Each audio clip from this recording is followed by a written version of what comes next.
अब मैं आपको बताऊंगा कैसे आप एक सफल इंटीग्रेटेड सिस्टम से हम पूरी दुनिया के लोगों को स्वस्थ करके खुशहाल जीवन जीना सिखा सकते हैं। हमारा मानना है एक स्वस्थ नागरिक ही एक कामयाब राष्ट्र की नींव रख सकता है। इंटीग्रेटेड वर्ड सुन के आपके मन में बहुत सारे सवाल आ रहे होंगे। क्या है इंटीग्रेटेड सिस्टम और हमें इसकी जरूरत क्यों है? आपके अनुसार हमारे देश में इलाज की कितनी पैथियां हैं? जब मैं किसी से पूछता हूं तो ज्यादातर लोगों का जवाब होता है अंग्रेजी दवाइयां और देसी दवाइयां। हालांकि पिछले कुछ समय से या मैं कहूं कोरोना के बाद से अब लोग आयुर्वेद और होम्योपैथी का नाम भी लेने लग गए हैं। लेकिन जब बात आती है दवाइयों के इस्तेमाल की तो अधिकतर लोग पहले अंग्रेजी दवाइयों, बड़े डॉक्टर, हॉस्पिटल यहीं पहुंच जाते हैं। और मैंने आपको रिसर्च पेपर दिखाया ही है कि कैसे सीधा बड़े डॉक्टर के पास जाने से उसकी दवाई की वजह से मौत होती है।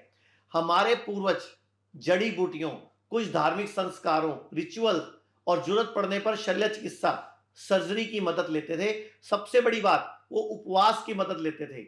उपवास चिकित्सा को आयुर्वेद में कहा गया है लंघन परम औषधम।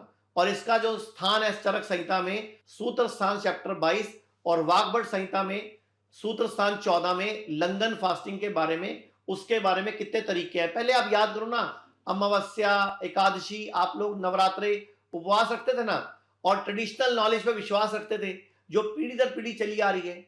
भारत में आयुर्वेद, चीन में traditional Chinese medicine TCM, Greece में traditional Greek herbal medicine, Japan में कोम्पो मेडिसिन, वैसे ही जर्मनी, अमेरिका, इजिप्ट, रूस, ईरान, अफ्रीका, इन सभी क्षेत्रों में ना इनकी ट्रेडिशनल मेडिसिन ही सिस्टम ही चलता था। फिर एक वक्त आया कि जब मॉडर्न पत्ती का विकास होने लगा, लगभग 250 साल पहले हर्बल पत्ती गायब होनी शुरू हो गई। 19वीं सदी में जॉन डी रॉकफेलर जैसे बड़े बिजनेसमैन, जो उस समय की पूरी सामाजिक व्यवस्था को नियंत्रित करते थे, पावरफुल लोग थे, इन लोगों ने मॉडर्न पत्ती को अपने हाथ में लिया और प्रैक्टिस करने के कुछ रूल्स बनाए। इन्होंने मॉडर्न पत्ती, मॉडर्न मेडिसिन को सभी कॉलेजेस में सेंट्रलाइज किया और हर्बल पत्ती की प्रैक्टिस करने पे रोक लगा दी। जी मैं बिल्कुल सही बता रहा हूं। और इसकी वजह से कई हर्बलिस्ट यानी कि आयुर्वेदाचार्यों को अपनी प्रैक्टिस करने पर जुर्माना देना पड़ता था, सजा हो जाती थी, इनको जेल डाल देते थे। और उस टाइम जो ये वैद्य लोग थे, इन्होंने इस पद्धति को सिखाना ही बंद कर दिया।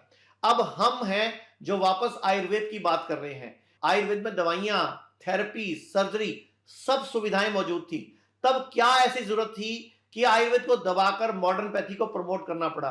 अगर आज भी आयुर्वेद के ग्रंथ सुश्रुत संहिता को उठाकर देखें तो उसमें बहुत सारे सर्जिकल इक्विपमेंट्स, सर्जिकल प्रोसीजर देखने को मिल जाएंगे, जैसे कि कैटरैक्ट सर्जरी, राइनोप्लास्टी, या किसी की हड्डी टूट जाती थी। मैं आपसे पूछता हूं, महाभारत के युद्ध में, रामायण के युद्ध में, या प्लासी के युद्ध में, या जो महाराणा प्रताप और अकबर का युद्ध हुआ, क्या लोग घायल नहीं होते थे?